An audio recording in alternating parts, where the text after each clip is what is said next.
My jaw nearly hit the floor. There I was, at this big deal Chamber of Commerce dinner, moments away from accepting some fancy award, when my wife of 10 years leans in and drops a bomb in my ear. Karen tells me, cool as you please, that as soon as the ceremony's over, she's jetting off to Vegas with Brian, my so-called business partner, for a weekend of, well, you get the idea. Have you lost your damn mind? I hissed, careful to keep my voice low. Only with lust, she shot back, her breath hot against my ear. For him. Right now, I can feel how much he wants me, and soon, I'll be giving him exactly what he's aching for. I clenched my teeth. We'll talk about this later. After we get home. No, John, she said, like she was explaining something to a child. This isn't a discussion. If you've got suggestions, things you always wanted me to do but I refused, now's your chance. Otherwise, I'll see you Monday night. If you still care to talk by then. It hit me then, this was a 3-day weekend. She wouldn't even have to be back at work until Tuesday. You planned this with him? I muttered, my voice tight. Obviously, she said, like I was slow. His wife knows, too. My eyes flicked over to Brian, sitting right beside Karen with that smug grin plastered across his face. My fist itched to rearrange his teeth, but not here, not in front of all these high-end mighty community leaders. Then I noticed Laura, his wife, sitting stiffly beside him. She didn't look thrilled either. Guess she'd been clued in on this little escapade. My thoughts were spinning, but I snapped back to reality when the MC called my name. I stood, shook his hand, and took the award, forcing a smile for the camera. I ran through my rehearsed speech, but as I spoke, I caught Karen's hand slipping into Brian's lap. That's when I decided to wing it. My notes had a whole line thanking my wonderful wife, but I cut the speech short, leaving her out completely. Just a quick thanks to the chamber and the community, then I was done. Maybe nobody else noticed the snub, but Karen sure did. Wow, not even a mention, she sneered as I sat back down and took a sip of my now lukewarm drink. I just stared at her, silent.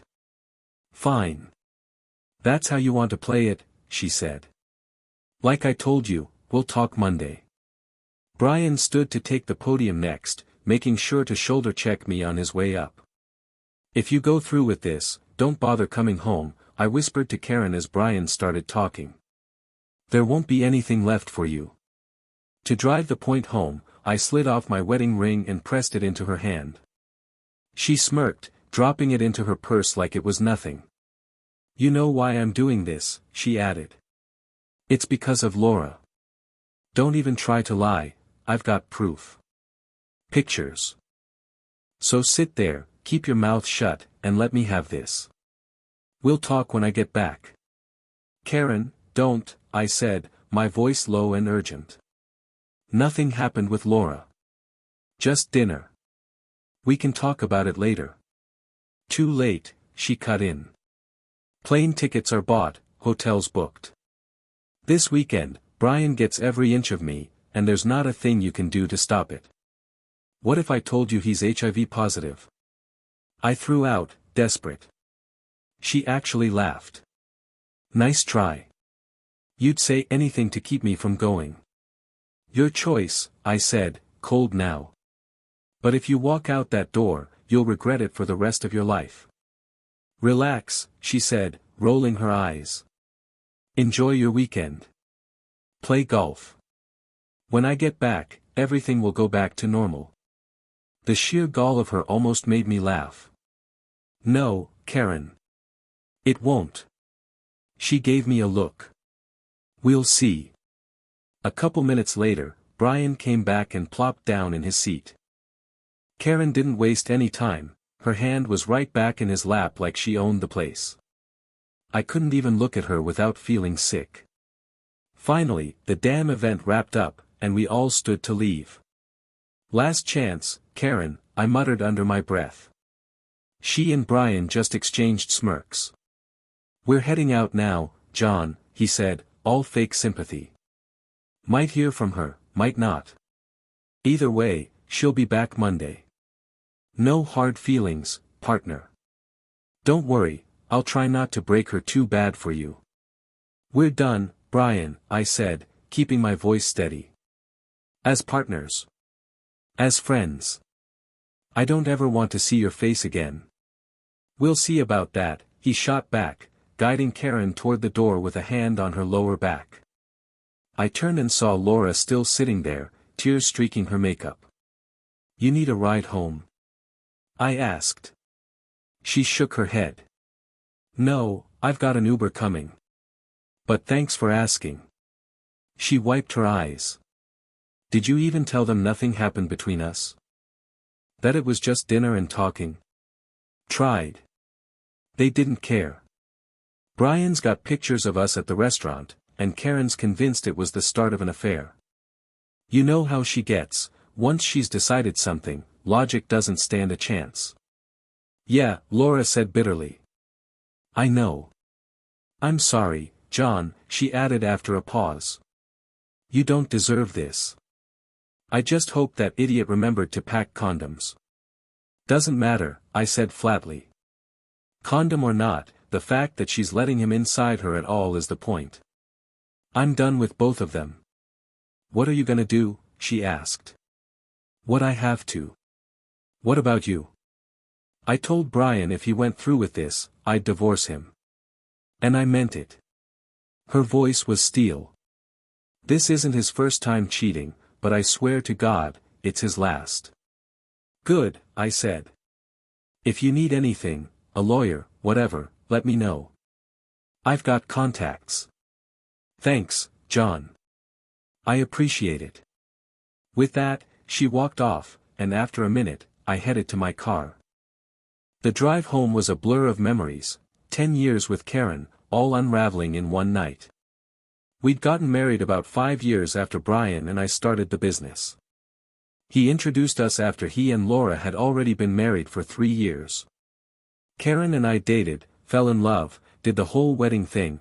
Brian was my best man, for Christ's sake. Never in a million years would I have thought either of them could pull something like this. By the time we tied the knot, the business was taking off, so my lawyer, Alan Carter, insisted on a prenup to protect my assets, the house, the company, everything. Karen hated the idea, but she signed it. I made sure it was fair, though. Even included an infidelity clause, just in case. Now, here we were. I got home early enough to get moving. No time to wallow. I pulled out my phone and called Alan on his cell. Hey, John, he answered, sounding surprised. Shouldn't you and Karen be out celebrating your award? I filled him in, my voice tight. When I finished, he let out a low whistle. Jesus, John. I'm sorry. A beat. You want me to start the paperwork? Yeah, Alan, I said, my voice tight. File for divorce, adultery, per the prenup. And draft the paperwork to dissolve the partnership. I rubbed my temple. Remember that clause we put in about morally unacceptable behavior damaging the business? Pretty sure screwing your partner's wife qualifies. You're 100% on this? He asked. No question. My grip on the phone tightened. I want it reorganized as a sole proprietorship. Hell, maybe now's the time to finally convert it to an LLC like we talked about. I'll get started, Alan said. But it won't happen overnight. I know. Just make it fast, and make sure Brian walks away with as little as possible. Under the partnership terms, I'd have to buy him out, but I'd be damned if I'd let him cash in after this. Consider it handled, Alan said. I hung up, already mentally calculating the damage. A few hours later, my phone buzzed. Karen's name flashed on the screen. I almost didn't answer. Just wanted you to know we're checked into the hotel, she purred. And God, John, I am so ready for this weekend. I took a breath. Karen, listen to me. Brian's HIV positive. If you go through with this, you're risking your life. Come home now, and maybe, just maybe, we can salvage this." She laughed, sharp and mocking. "Still on that? Get over yourself. Brian's going to have me every way he wants, and I'm with just thinking about it. Karen, I'm warning you." Click. She'd hung up. That was it. No more chances. The rest of the weekend was a purge. Alan's advice was clinical: move fast. So Saturday morning, I hit the bank, paid off Karen's credit card, no debt drama, before canceling it. Over the next 2 days, she left 3 voicemails and a string of texts, each one more graphic than the last. Moaning, sighing, taunting. I saved them all. Forwarded copies to Alan for the divorce file. Sent another batch to Laura, figured she could use them against Brian. Then I got to work on the house. Locks changed. Her clothes. Trash bags. Prized possessions. Tossed into her car, packed just enough for her to drive it away. Photos. Ripped off the walls. The giant wedding portrait over the fireplace. Smashed to splinters, then stacked by the hearth like kindling. By Sunday night, the place looked like I'd always lived alone. Next morning, after another X-rated voicemail, I called Karen's mom. "We need to talk," I said. She invited me over for lunch. I played the voicemails while she picked at her sandwich. By the end, she was crying. "That foolish girl," she whispered, shaking her head. "I'm so sorry, John. She can stay here when she gets back, but I swear, I'll blister her backside for this." "I'm sorry too, Mom," I said. Karen's mother had always been Mom to me, especially since losing my own mother to a stroke years ago. "She's gonna need you after this." "Oh, she'll get more than sympathy," Mom muttered, dabbing her eyes. 36 years old and I'll still tan her hide like she's 12. I cracked a smile and hugged her. "Stay in touch, John," she whispered into my shoulder. I promised I would. She was still wiping tears when I walked out. The tavern down the street had the greasiest burgers in town, perfect for a man with nothing left to lose. I drowned mine in beer while Alan worked the phones. By Monday afternoon, he called me in. "Papers are ready," he said, sliding the divorce and partnership dissolution across his desk. I scrawled my name without flinching. "Court filings tomorrow. Where do you want Karen served?" "Her office." I tapped the pen against the wood. "Since she humiliated me in front of half the Chamber of Commerce, seems fitting." Alan nodded. "Consider it done." Karen's last voicemail came through around noon, "On my way home, baby," like we were picking up where we left off. I laughed so hard I nearly choked. Brian's car pulled up at 5:30 p.m. He didn't even shut off the engine, just let Karen out and peeled away like a thief. Coward. I watched from the window as she marched up the porch, jingling her keys like nothing had changed. The lock clicked uselessly. "John." Her fist hammered the door. "Open this damn door." I waited. Let her pound.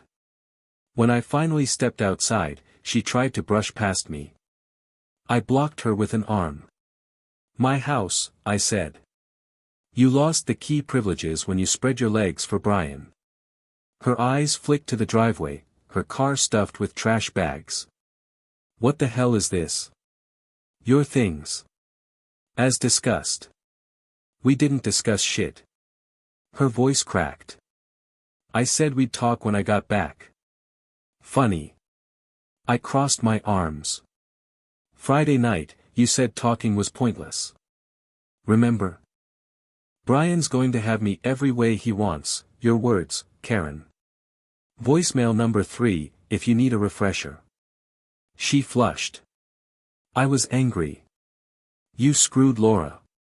Show me the proof." She stabbed at her phone, shoving a grainy photo in my face, Laura and me at a restaurant table. "Explain that." "That's 2 adults eating pasta, Karen. Not exactly a smoking gun." I leaned in.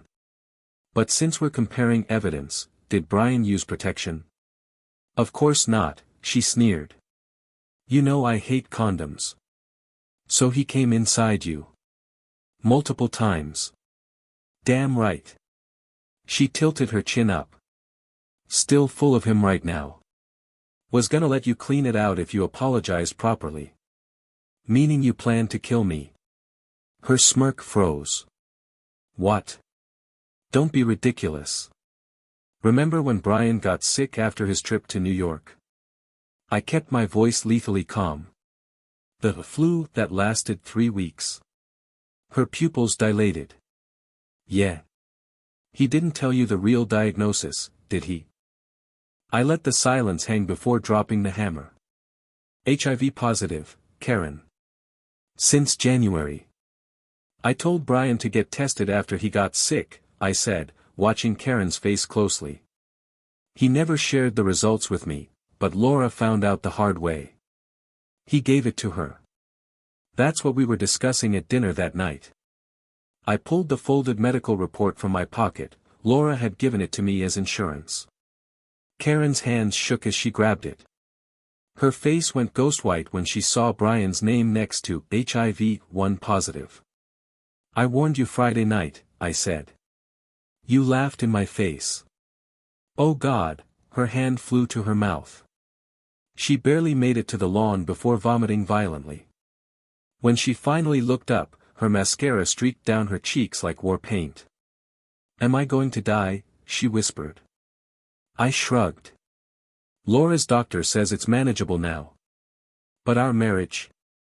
That's terminal. She wiped her mouth with the back of her hand. Where am I supposed to go? Your mom's. You told my mother. Her voice cracked. She deserved the truth. I stepped back toward the door. Oh, and expect divorce papers at work this week. Alan's filing them tomorrow. Please. She grabbed my arm. We can fix this. You could have fixed it Friday. I shook her off. Instead, you let him raw dog you all weekend. Enjoy the consequences. Her breath hitched. What were you really doing with Laura? Trying to help her after your boyfriend gave her a death sentence. I laughed bitterly. But Brian had us followed, you jumped to your usual conclusions, and now here we are. Was it worth it, Karen? She collapsed to her knees. Give me one more chance. I'm sick. You're only sick of being caught. I turned the knob. Now get off my property. The door slammed behind me.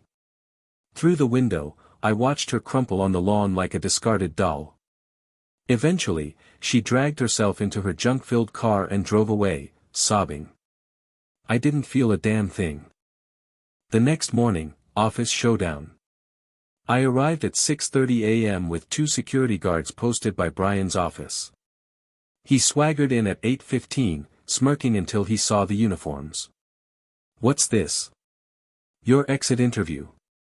I tossed the dissolution papers on his desk. The partnership's dissolved. Effective immediately. Bullshit. He lunged for the contracts. You can't. Clause 12b, I cut in. Moral turpitude endangering business operations. Screwing your partner's wife qualifies. One guard confiscated his keycard while the other began inventorying his desk. Brian's face purpled. I'll sue. Try it. I leaned in. Discovery will be enlightening. Especially the medical subpoenas. His smirk died when I dropped Laura's test results next to the paperwork. She's filing today too. Have fun explaining to the judge why you knowingly exposed Karen. The guards escorted him out, his threats fading down the hallway. I sat at my desk, alone for the first time in a decade, and got back to work.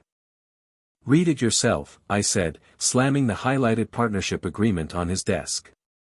Dissolution papers are being filed right now.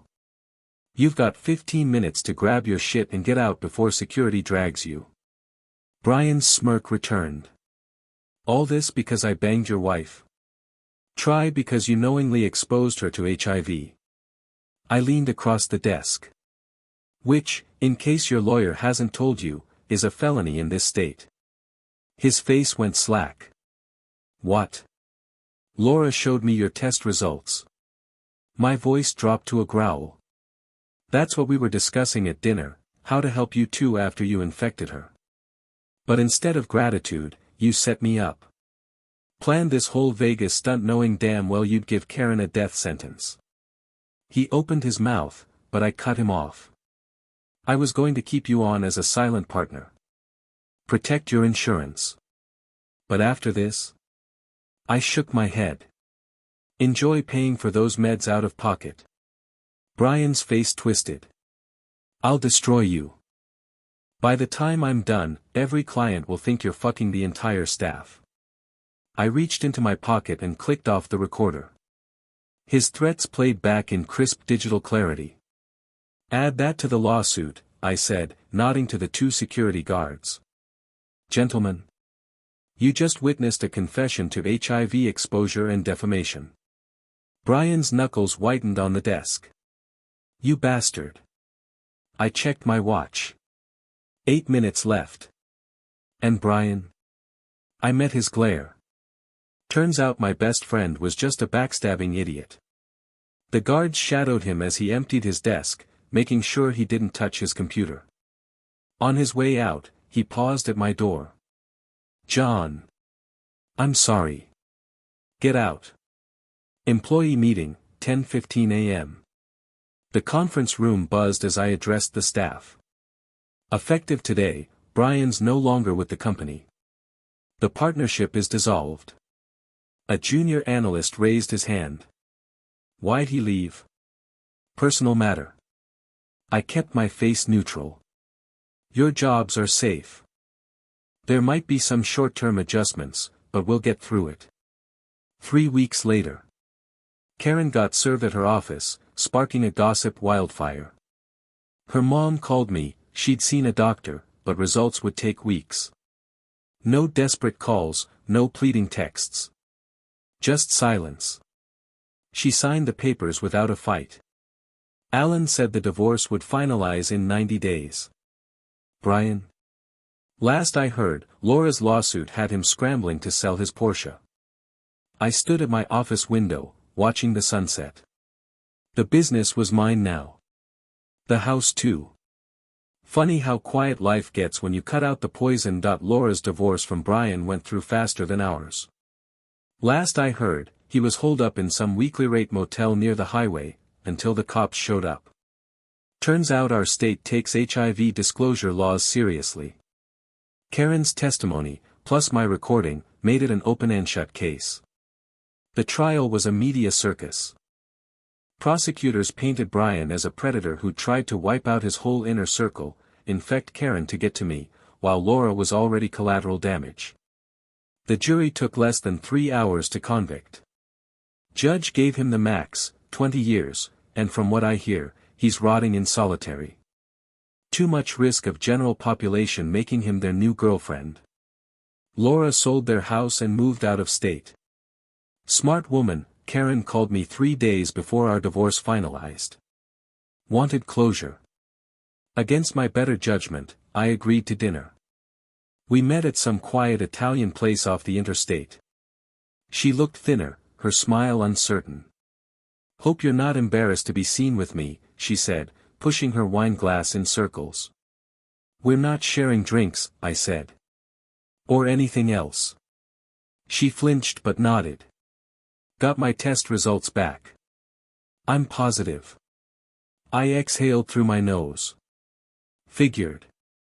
Still sorry to hear it. You warned me. Her voice cracked. I just didn't listen. The waiter brought our food.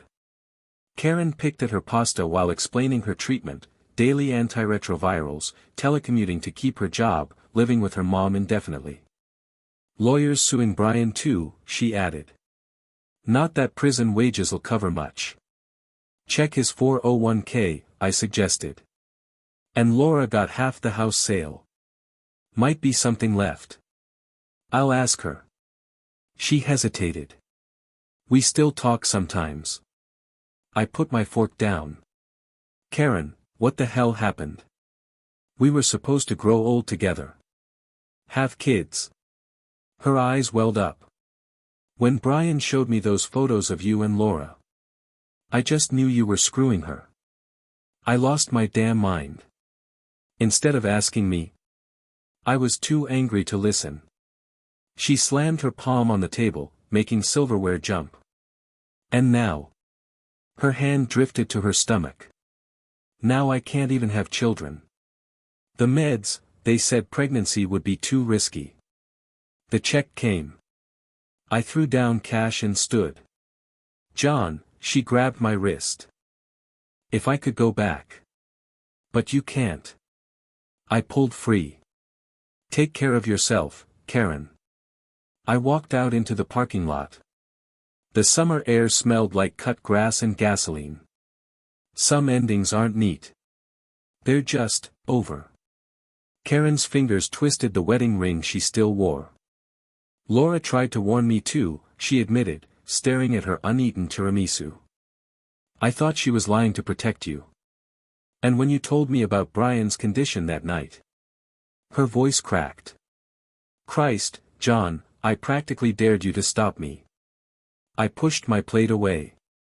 Twice. I warned you twice. I know. A tear splashed onto the tablecloth. Can you ever?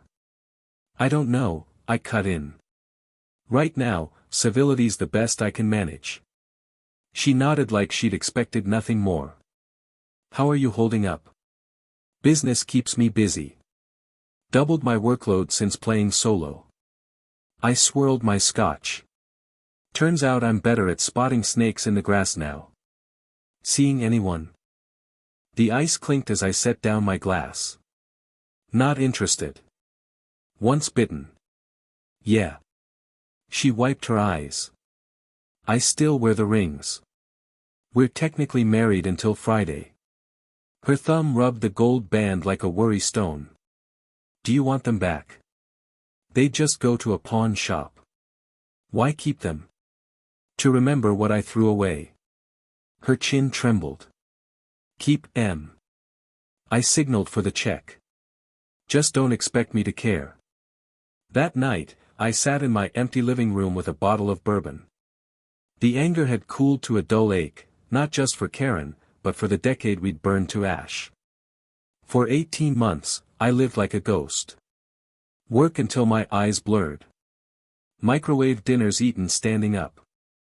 Silent weekends punctuated by ESPN and scotch. Then at the company picnic, Nicole dragged her sister Natalie over. Freshly divorced herself, with the same wary eyes I saw in the mirror. We took it slow, coffee, then dinners, then one cautious night where she fell asleep on my chest. 6 months in, I proposed on the dock of her family's lake house. No fanfare, just two scarred people holding on tight that we sent Karen's mom a wedding invite. Not for closure, not for spite, just because she'd always been decent to me. No RSVP yet. Natalie's helping me rebuild. Not replace what I lost, but plant something new in the scorched earth. Some nights, when she thinks I'm asleep, I catch her tracing my scars with her fingertips. Funny how life works. Brian's prison shanking made page 6. Karen sends haunted Christmas cards with no return address. And me? I'm learning to trust a woman's hands again.